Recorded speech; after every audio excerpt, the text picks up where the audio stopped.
Chapter 3. A Caucus Race and a Long Tail. They were indeed a queer-looking party that assembled on the bank. The birds with draggled feathers, the animals with their fur clinging close to them, and all dripping wet, cross, and uncomfortable. The first question, of course, was how to get dry again. They had a consultation about this, and after a few minutes it seemed quite natural to Alice to find herself talking familiarly with them, as if she had known them all her life. Indeed, she had quite a long argument with the Lorry, who at last turned sulky and would only say, "I am older than you, and I must know better." At this Alice would not allow, without knowing how old it was, and as the Lorry positively refused to tell its age, there was no more to be said. At last the mouse, who seemed to be the person of some authority among them, called out, "Sit down, all of you, and listen to me. I'll soon make you dry enough." They all sat down at once in a large ring, with the mouse in the middle. Alice kept her eyes anxiously fixed on it, for she felt sure she would soon catch a bad cold if she did not get dry again. "Ahem," said the mouse with an important air. "Are you all ready? This is the driest thing I know. Silence all round, if you please. William the Conqueror, whose cause was favoured by the Pope, was soon submitted to by the English, who wanted leaders, and had been of late much accustomed to usurpation and conquest. Edwin and Morcar, the Earls of Mercia and Northumbria—" "Ugh," said the Lorry, with a shiver. "I beg your pardon," said the mouse, frowning, but very politely. "Did you speak?" "Not I," said the Lorry hastily. "I thought you did," said the mouse. "I proceed. Edwin and Morcar, the Earls of Mercia and Northumbria, declared for him, and even Stigand, the patriotic Archbishop of Canterbury, found it advisable—" "Found what?" said the duck. "Found it," the mouse replied, rather crossly.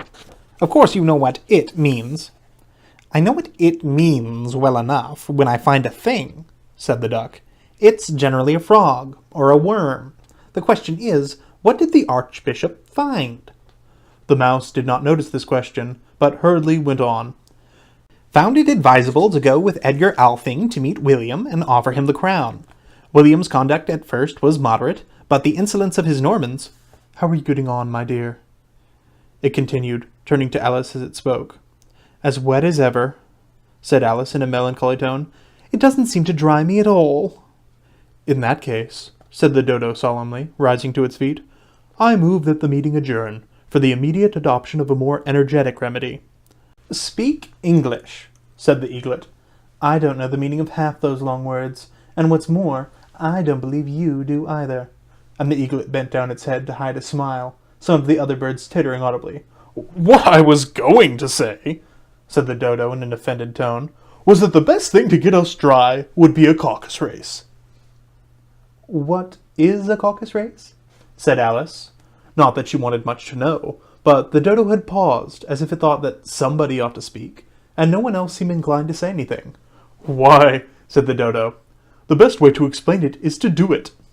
And as you might like to try the thing yourself some winter day, I will tell you how the dodo managed it. First, it marked out a race course in a sort of circle. The exact shape doesn't matter, it said. And then all the party were placed along the course, here and there. There was no 1, 2, 3, and away, but they began running when they liked and left off when they liked. So it was not easy to know when the race was over. However, when they had been running half an hour or so, and were quite dry again, the dodo suddenly called out, "The race is over!" And they all crowded round it, panting and asking, "But who has won?" This question the dodo could not answer without a great deal of thought, and it sat for a long time with one finger pressed upon its forehead, the position in which you usually see Shakespeare in the pictures of him, while the rest waited in silence. At last the dodo said, "Everybody has won, and all must have prizes." "But who gives the prizes?" quite a chorus of voices asked. "Why, she, of course," said the dodo, pointing to Alice with one finger, and the whole party at once crowded around her, calling out in a confused way, "Prizes! Prizes!" Alice had no idea what to do, and in despair she put her hand in her pocket, and pulled out a box of comfits. Luckily the salt water had not got into it, and handed them round as prizes. There was exactly one apiece, all round. "But she must have a prize herself, you know," said the mouse. "Of course," the dodo replied very gravely. "What else have you got in your pocket?" he went on, turning to Alice. "Only a thimble," said Alice sadly. "Hand it over here," said the dodo. Then they all crowded round once more, while the dodo solemnly presented the thimble, saying, "We beg your acceptance of this elegant thimble." And, when it had finished this short speech, they all cheered. Alice thought the whole thing very absurd, but they all looked so grave that she did not dare to laugh. As she could not think of anything to say, she simply bowed and took the thimble, looking as solemn as she could. The next thing was to eat the comfits. This caused some noise and confusion, as the large birds complained that they could not taste theirs, and the small ones choked and had to be patted on the back. However, it was over at last, and they sat down again in the ring, and begged the mouse to tell them more. "You promised to tell me your history, you know," said Alice, "and why it is you hate C and D," she added in a whisper, half afraid that it would be offended again. "Mine is a long, sad tale," said the mouse, turning to Alice and sighing. "It is a long tale, certainly," said Alice, looking down with wonder at the mouse's tail. "But why do you call it sad?" And she kept on puzzling about it while the mouse was speaking, so that her idea of the tale was something like this. "Fury said to a mouse that he met in a house, 'Let us both go to law. I will prosecute you, and take no denial. We must have a trial, for really this morning I've nothing to do,' said the mouse to the cur. 'Such a trial, dear sir, with no jury or judge, would be washing our breath. I'll be judge, I'll be jury,' said cunning old Fury. 'I'll take the whole cause and condemn you to death.'" "You are not attending," said the mouse to Alice severely. "What are you thinking of?" "I beg your pardon," said Alice very humbly. "You had got to the fifth bend, I think." "I had not!" cried the mouse, sharply and very angrily. "A knot?" said Alice, always ready to make herself useful, and looking anxiously about her. "Oh, do let me help to undo it." "I shall do nothing of the sort," said the mouse, getting up and walking away. "You insult me by talking such nonsense." "I didn't mean it," pleaded poor Alice. "But you're so easily offended, you know." The mouse only growled in reply. "Please come back and finish your story," Alice called after it, and the others all joined in chorus. "Yes, please do."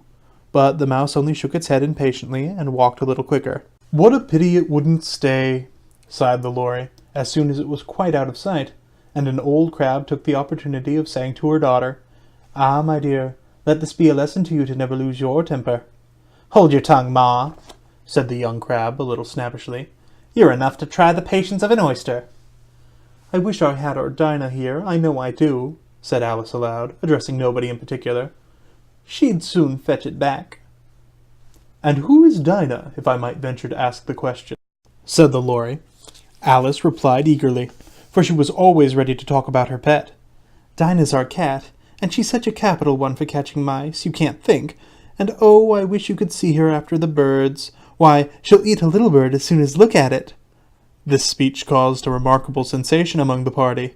Some of the birds hurried off at once. One old magpie began wrapping itself up very carefully, remarking, "I really must be getting home. The night air doesn't suit my throat." And a canary called out in a trembling voice to its children, "Come away, my dears. It's high time you were all in bed."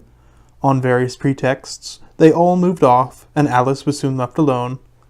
"I wish I hadn't mentioned Dinah," she said to herself in a melancholy tone. "Nobody seems to like her down here, and I'm sure she's the best cat in the world. Oh, my dear Dinah, I wonder if I shall ever see you any more." And here poor Alice began to cry again, for she felt very lonely and low-spirited. In a little while, however, she again heard a little pattering of footsteps in the distance, and she looked up eagerly, half hoping that the mouse had changed his mind and was coming back to finish the story.